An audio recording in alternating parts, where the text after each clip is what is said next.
So, this particular recipe, I have some leftover um, potato seedlings.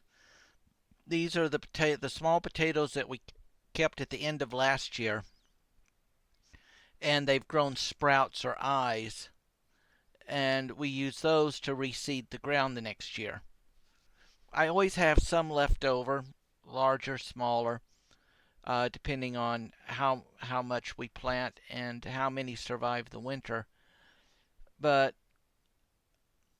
I don't like throwing the stuff away. It's still good food. It doesn't look nice. It's not grocery shop worthy for viewing, but food is food. And so I'm going to show you how I prepare and turn these into instant mashed potato mix, basically. You can do this with any potatoes. You can buy you a whole batch of potatoes and do it. If you don't like it being brown like you see in the video, then remove the peels, but you're removing a lot of the nutrients. Okay? I am old school.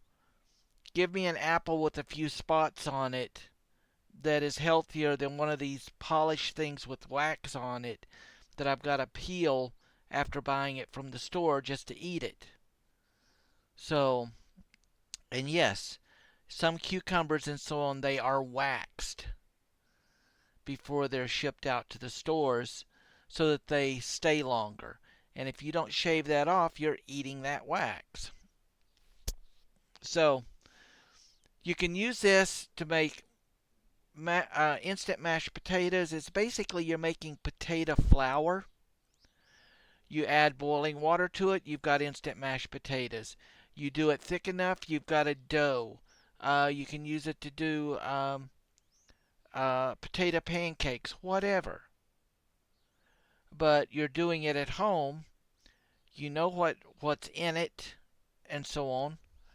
And or you go out, you buy yourself a bag of potatoes, you do it, and probably save you a bit of money on all that packaging and everything. And these people who are screaming, "Oh, I'm so green friendly."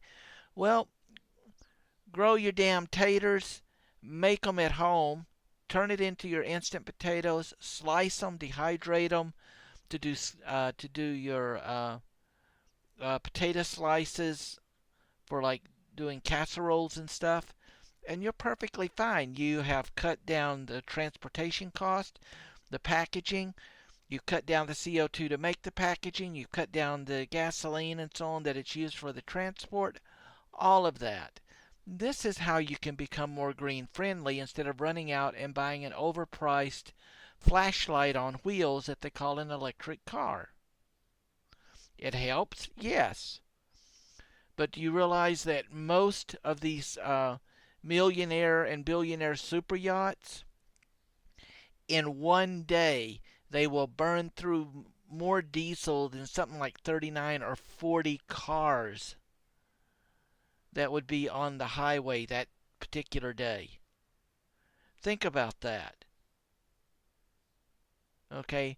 Buying a Tesla or one of these other Japanese or Chinese electric cars or whatever, it's a drop in the friggin' bucket. While doing things like this has a much more larger impact because you're affecting the package. You're affecting them cutting down the trees and everything to make the box that the mashed potatoes goes in, the production and everything, the dyes and stuff that goes into the production for the boxes, the packaging. Then they do the same thing. They boil the potatoes, run them through a skinner, and dehydrate them and put them into the box.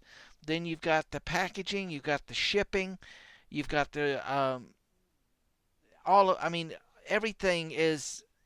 You're cutting out a lot more CO2 by making your own mashed potatoes than you typically would driving an electrical vehicle. So, your decision. Let's get on with this. So, planting season's over. This is left from my potatoes, and we're not going to throw these away. We're going to make something with them. The first thing you want to look for is if the potato is green, like here.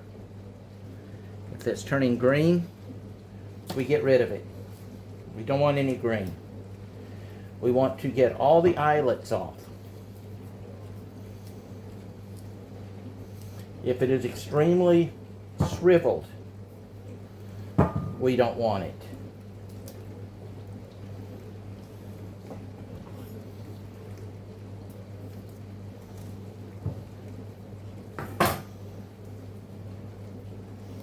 I'm going to go through here and get all of these done. So now everything's nice and washed. Whoops. Everything's nice and washed. I'll have to rewash that one.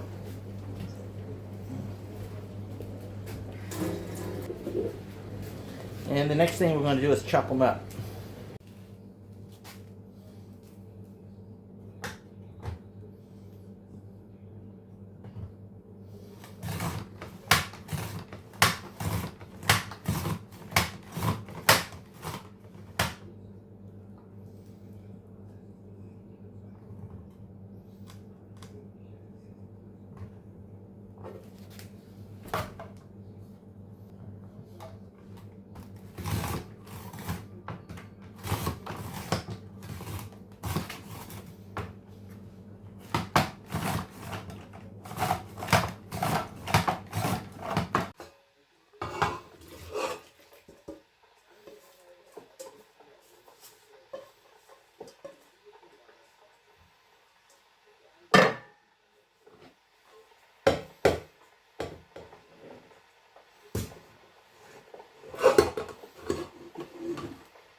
I did not slice these. I basically julienned them. Just like that. Okay. So we pressure cooked it. Once it came up to pressure, I let it set for about 10 to 15 minutes. And now we're going to put it into our dehydrator. At this point, you can mash it up. Make mashed potatoes, potato pancakes, whatever. But we're doing a couple of more steps here. Now,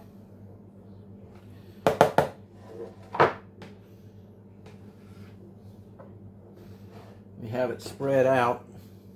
I'm just trying to get them as even as possible, or evenly distributed as possible in the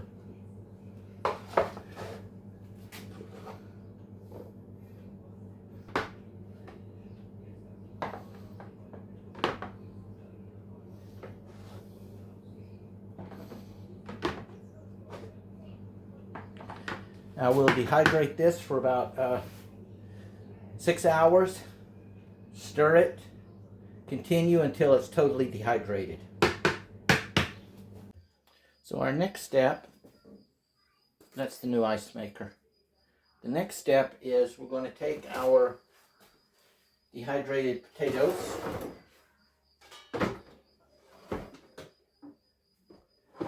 and I'm going to put them into my flour mill.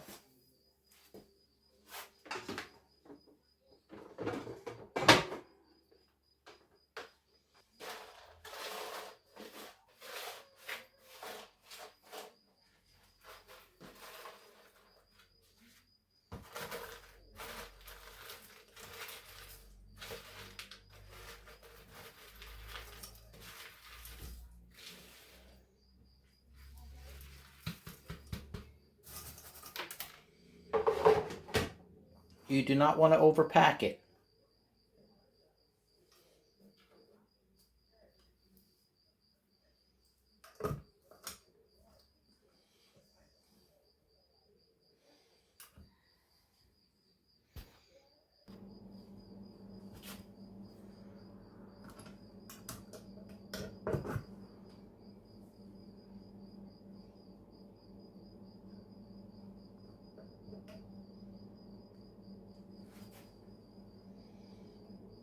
Alright, it's starting to get warm, so I gotta let it cool down for a minute. We'll be back.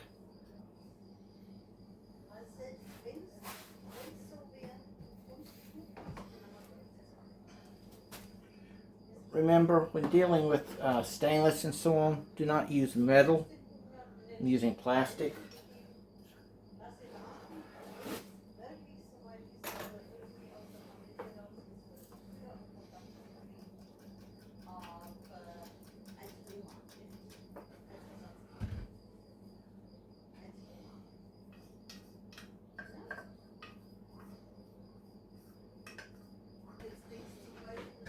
And when handling equipment, be sure your power is turned off. I have it turned off here and at the switch.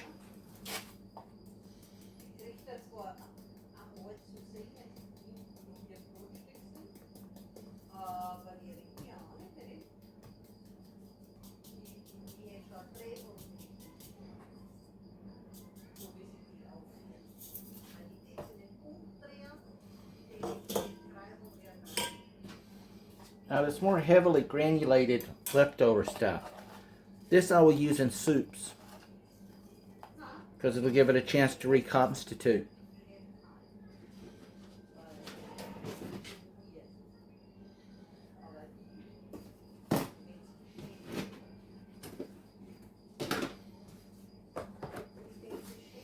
This can be used for anything. It's basically now potato flour.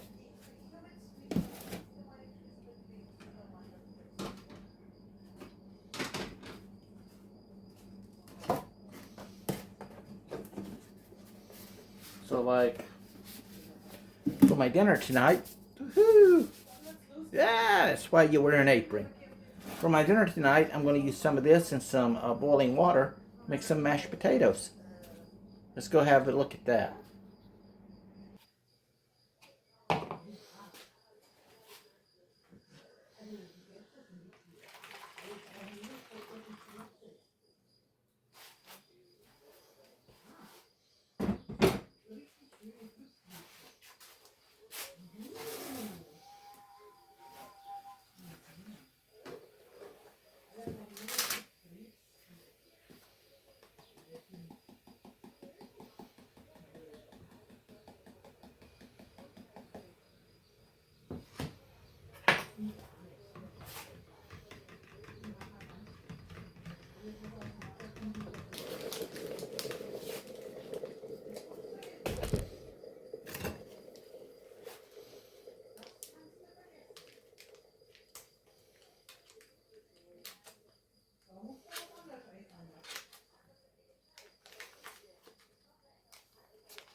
A little bit of butter, a little bit of pepper. Gotta have your pepper. Some salt, as my mom would say, you need some salt.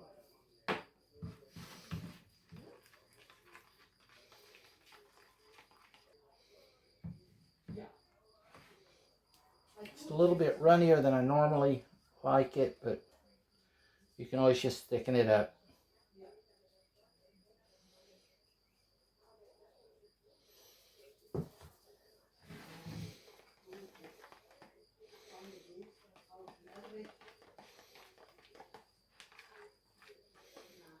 Get it too thick and you'll turn it into literally a dough.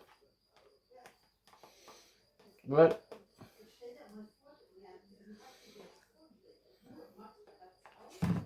mashed potatoes. I know that may seem like a lot of work for a little result,